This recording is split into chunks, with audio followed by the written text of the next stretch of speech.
Disclaimer: none of the characters, songs including intro, artworks including thumbnail, in the video are mine.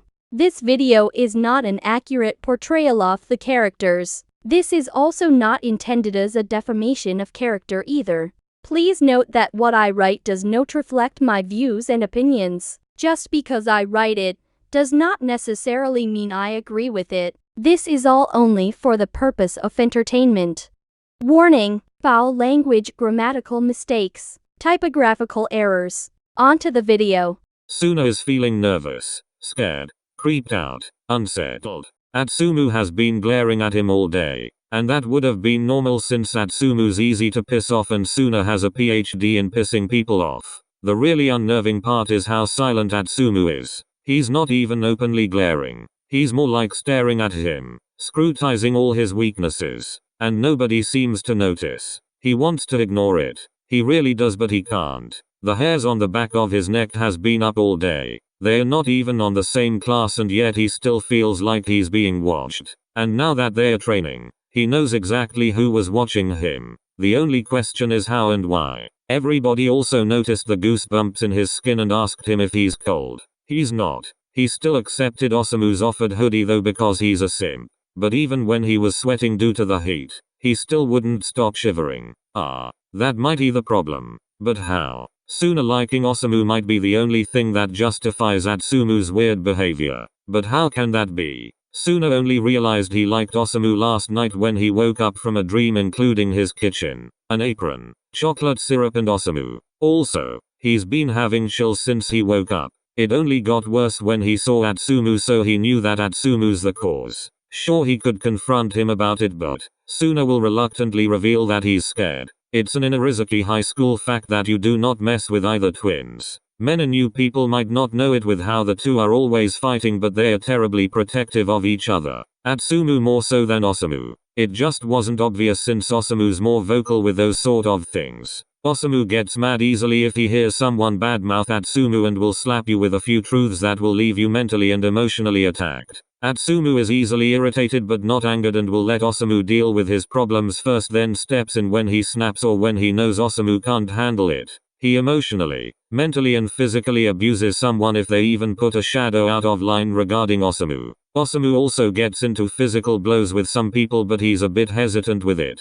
Atsumu has no such qualms. Basically, Osamu is like a lawyer who will explain bluntly why you are wrong and a few passive-aggressive comments about how stupid someone is for even thinking of those things. Atsumu is like the terror teacher who has absolutely no mercy in telling someone they suck and will not amount to anything in life and doing it in front of the entire school so people would know. So yeah, Suna is scared. He's especially scared since Atsumu's not doing anything. He's been hearing boss music all day, but the boss is just standing there watching him and he's terrified. It's been weeks since he woke up with literal chills and it hasn't stopped. In fact, it's gotten worse. Probably because he's decided to subtly woo Osamu. He's not scared of rejection because even if he was rejected, he knows Osamu will let him down slowly and won't destroy their friendship. Also, it might be arrogant of him, but he thinks Osamu feels the same. Atsumu's behavior is one of the reasons. If Osamu didn't like him back, Atsumu wouldn't be this protective. Atsumu has been very passive-aggressive, to the point that nobody has noticed yet. One day, they've been having a 3-on-3 match and they've been on opposite teams and he's been targeting Suna with serves definitely harder than usual. He had brosses that day. The team just thought Atsumu was being more ruthless than usual. The next 3-on-3 match they had, they were on the same team and Suna's just thankful he had his hands protecting the back of his head. The team thought Atsumu was off his game with how many serves he missed. There are also the pat on the back, the high fives, and other gestures that involves direct contact that are harder than necessary. Suna can't even call him out since it was very subtle to everyone but him, and again, he's scared. He can't even tease him and mess with him since he breaks out into cold sweat every time their eyes meet. Not to mention that the few times he's tried, Atsumu didn't complain. He just smiled menacingly, showing those sharper than human fangs of his, and asked Suna to elaborate. Still though, Suna's not going to give up. He really likes Osamu, and Suna would welcome death, or in this case, Atsumu, with open arms if it means he can cuddle openly with Osamu, or at least have him in his kitchen once. After 5 torturous months with his death hanging over his head, Suna can now proudly declare to anyone who will listen that Osamu is now officially his boyfriend. Of course, the feeling of his impending doom became more pronounced, but Suna's learned to live with it. He just hopes that the fact that disposing of him and making Osamu sad would be enough to deter Atsumu from removing him from life, or removing life from him. With that not really convincing argument, Suna closed his eyes and slept. He woke up a few hours later when he felt someone watching him. He scrambled to get up when he saw a silhouette on the couch in his bedroom. He opened his bedside lamp and saw the bright blonde hair of his executioner teammate. Atsumu. Well, what are you doing here? Atsumu studied him for a few minutes before standing up. Suna slowly backed away from the figure, but Atsumu wasn't paying attention to him. He was just silently studying his room. Suna gathered whatever bravery he has left and stuttered out, his voice cracking and shaking. At Atsumu. What are you doing here? Suna's not a coward. He doesn't get scared easily either, but there's something about how Atsumu's acting that just absolutely terrifies him. He almost peed his pants when Atsumu's eyes snapped back to him. Then Atsumu gave a small smile. Just a simple quirk of the lips. It was anything but sincere and happy though. Oh, nothing. Atsumu drawled. I was just scoping out the location, I guess. Suna gulped. Scoping out the location for what? You should get better locks. It's pretty easy to get in through your window. It would be bad if someone with less than good intentions were to enter. Atsumu's eyes shined in sadistic amusement. They might do something bad to you. Atsumu grinned, his fangs showing again. You're such a heavy sleeper too. You wouldn't even notice anything wrong. Suna shivered. How long was he here? He wanted to search his room for any sort of bomb, but he can't. Not yet. Oh well. Atsumu shrugged.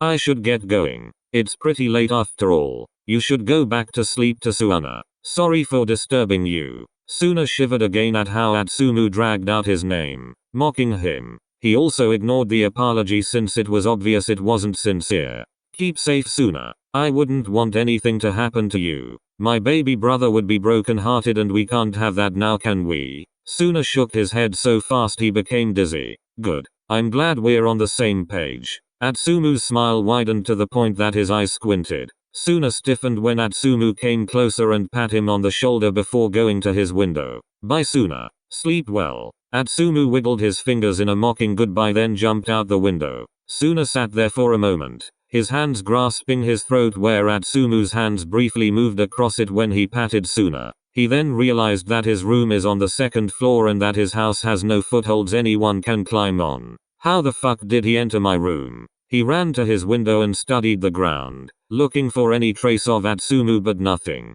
It's like he vanished into thin air. He's not exaggerating too, since it hasn't even been a minute since Atsumu jumped, and Suna's window is facing the roads because he's a busybody who likes listening to the gossip his neighbors would talk about openly in the middle of the road. What the fuck? What the actual fuck? He closed his window and locked it. He immediately turned on his light and studied his room. His attention was immediately stolen by what was on his couch. He shakily walked closer to the actual, literal, shovel seated on his couch and studied it. He saw a paper below it and picked it up. Dearest Suna, accept this shovel as a welcoming gift to our family. As your unofficial brother-in-law, I thought it would be nice to give you an early notice. Use this shovel to dig your permanent place of rest now so you won't have to later. I know I'm a jerk, but I'm not that big of a jerk to make you dig your own bed when you're literally a second away from collapsing on your feet and going to eternal sleep. If you dig one now, you could choose your place of afterlife residence and just lay there immediately after. It would be easier and faster that way. Anyway, welcome to the family. Love, Atsumu. Suna was rendered speechless at the polite death threat he just received. And from Atsumu, from all people.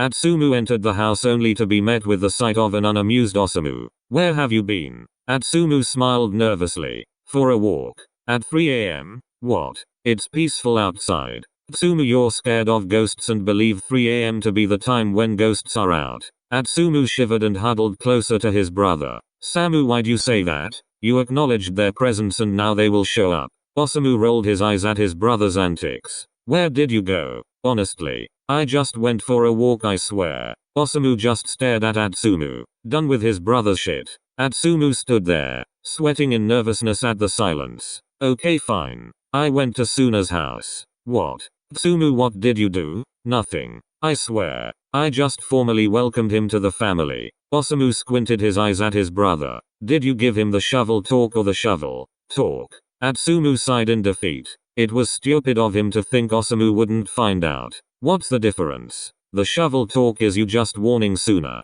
The shovel talk is you letting the shovel to talk. Now which is it? The first one. Straight-mouthed face with one raised eyebrow. I won't hurt Suna, really? Unimpressed Osamu. Not unless he hurts you. Osamu sighed. He won't stop Atsumu because he trusts Suna to not hurt him and trusts Atsumu to not hurt Suna. Fine. At least do it on a better time. It's more effective this way. Atsumu pouted and Osamu rolled his eyes. Sometimes he wonders if they're really the same age. Just go to bed, Atsumu. You didn't have to wait for me. Atsumu mumbled. He is thankful Osamu waited though, because otherwise he would have ran up the stairs to get away from the ghosts after he switched off the lights.